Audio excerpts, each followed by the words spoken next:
Y continuamos hablando de pandemia y burnout, el síndrome que afecta cada vez más a los trabajadores de la salud. El término fue acuñado en 1974 haciendo alusión a estar quemado en el ámbito laboral. Desde el año 2000 que la Organización Mundial de la Salud lo clasifica como una enfermedad caracterizada por la alienación de las actividades relacionadas con el trabajo, síntomas físicos y agotamiento emocional.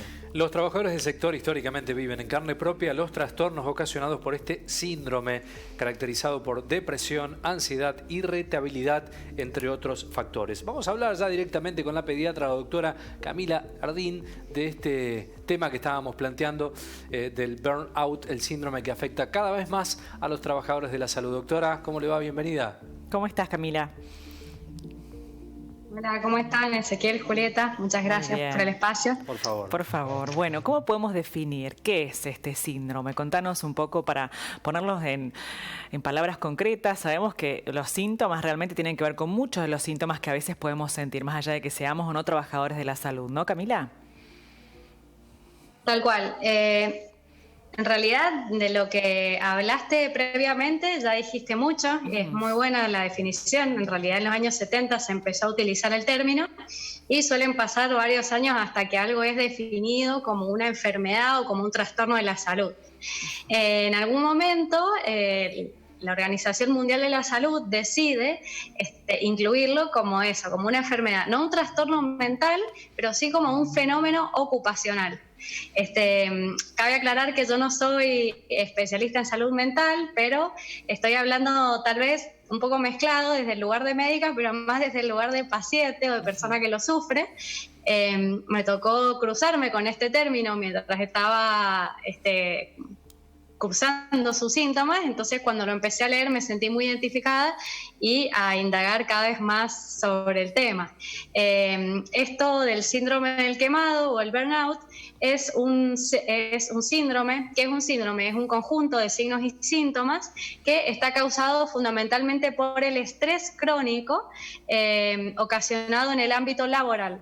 Cabe destacar la gran diferencia que hay entre el estrés agudo y crónico, porque nuestro cuerpo-mente están creados totalmente para el estrés agudo, ya que es algo que nos permite adaptarnos al cambio y a las situaciones, ¿no? Esta activación del sistema simpático para la clásica reacción de lucha o huida, mientras que el estrés crónico es algo nocivo, demostradamente nocivo para el cuerpo y para la mente. Entonces, este estrés crónico termina llevando a un montón de estos signos y síntomas que estábamos hablando, los cuales se han categorizado como más o menos para dividirlos en grandes 3 áreas, los cuales abarcan, por un lado, un sentimiento de estar exhausto, ¿sí? de desánimo, de agotamiento permanente. Por otro lado, una falta de empatía, ¿sí? Como un cinismo, una necesidad de alejamiento mental de la profesión o de la ocupación, ¿sí? Y por otro lado, una falta de sentimientos de realización. Entonces, bueno, todo esto deriva en una peor o en una desmejoría de la atención del paciente, en definitiva, o sea, en bajo rendimiento, en una disminución del rendimiento de los profesionales. Doctora, ¿esto afecta especialmente a trabajadores de la salud? ¿Se da a nivel general? Sí, en realidad está demostrado que depende mucho del ambiente laboral, por ende sí puede, como fenómeno laboral, afectar a cualquier trabajador, pero sí especialmente están predispuestas las personas que se dedican a la atención al público y dentro de ellas a los trabajadores de la salud. Más específicamente se está estudiando en este momento el foco de atención en todo el mundo, el tema de la pandemia, cómo ha exacerbado esto, y se ha demostrado que sobre todo en el personal de enfermería y en mujeres un poquito más que en hombres, estamos mucho más predispuestos y las causas están siendo investigadas, algunas ya demostradas, otras todavía en proceso de por qué estamos tan predispuestos. En el tema de la pandemia, bueno, a mí me gusta acordarme de cuando empezó, la gente del hospital nos dijeron, chicos, prepárense porque esto no es una carrera corta, es una maratón, ¿no? Entonces, bueno, todavía la estamos ahí corriendo.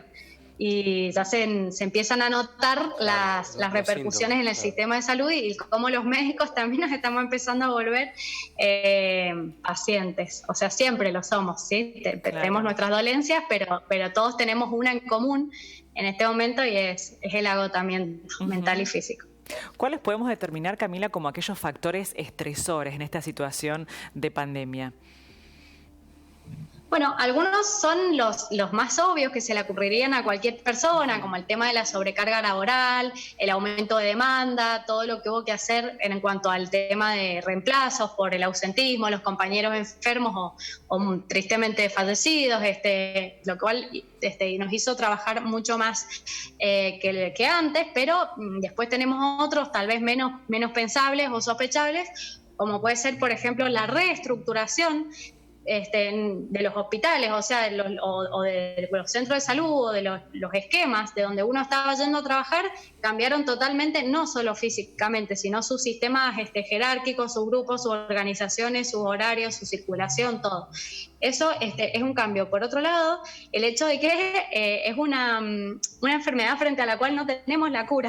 Claro. Entonces, ha generado todo el tiempo sentimientos de disconformidad o de ansiedad por parte de la población y de los pacientes. Y el hecho de sentir que uno no tiene la respuesta, no tiene la solución o no tiene la cura, genera también o fortalece los sentimientos de ansiedad. Por otro lado, muchos han tenido que realizar, hemos tenido que realizar tareas distintas para las que fuimos capacitados, para lo cual, o sea, siempre es más estresante hacer algo para lo cual uno no estudió. Una situación nueva, ¿no? Claro, cosas nuevas y para las cuales estamos un poco preparados porque en la urgencia, bueno, es así.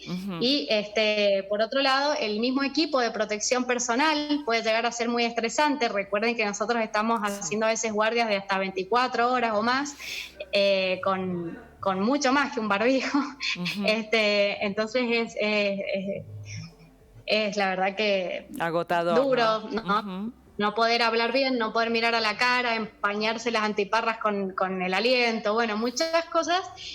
También hemos sufrido, desgraciadamente, por momentos actos de discriminación por parte de la sociedad, algunos más o menos graves.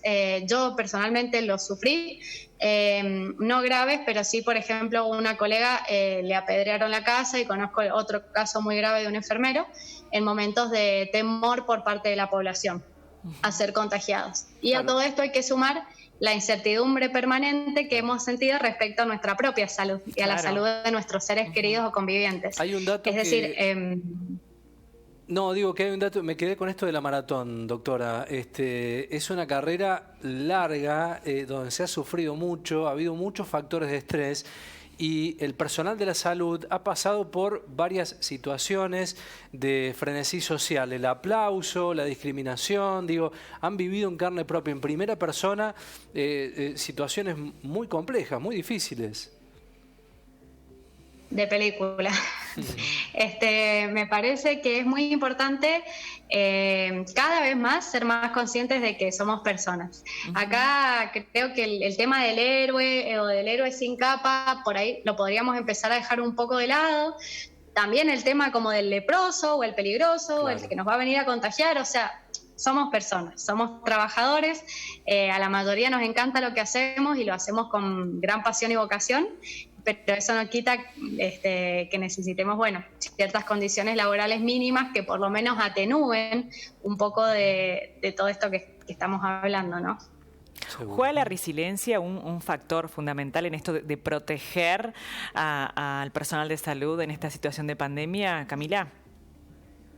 Sí, de lo que se ha demostrado es que aquellas personas resilientes, y la resiliencia en sí es un tema del cual hay cada vez más material disponible para el que se quiera empezar a interesar.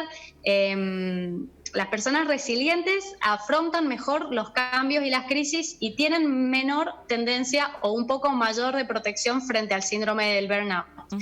Una persona resiliente es aquella que tiene gran capacidad de manejo de emociones fuertes, tiene gran capacidad de comunicación, apoyo en sus relaciones intra y extrafamiliares, tiene capacidad de realizar planes realistas y un gran control de los impulsos, entre otras cosas, además de una autoimagen positiva. Nada, es re difícil ser muy resiliente. Sí, tal cual. Una persona muy equilibrada. Camila, tenemos poquito tiempo, pero me gustaría hacerte una última pregunta. ¿Cómo utilizar estas microprácticas que pueden llegar a ser útiles, ¿no?, en este contexto? Las microprácticas es algo que se ha tratado de difundir un poquito, que es como, bueno, a ver, no tengo tiempo de aprender no sé, tomarme meses para irme a aprender a meditar o a convertirme. No, pero sí, por ejemplo, mientras lava las manos, que lo hacemos tantas veces al día hoy por hoy, practicar la respiración y la concentración exclusiva en el lavado de manos y en las sensaciones. U otra que puede ser, por ejemplo, respirar 3 veces profundamente y preguntarse qué es importante ahora. Esas son algunas de las prácticas. La atención plena, ¿no? Poner en los lugares donde uno circula algunos carteles, ¿no?, para recordar y pausar, que me parece necesario. Doctora, gracias por el tiempo. Seguiremos en contacto. Muchísimas gracias, Camila. Gracias a ustedes por el espacio. Adiós. Un abrazo. Adiós. No valoramos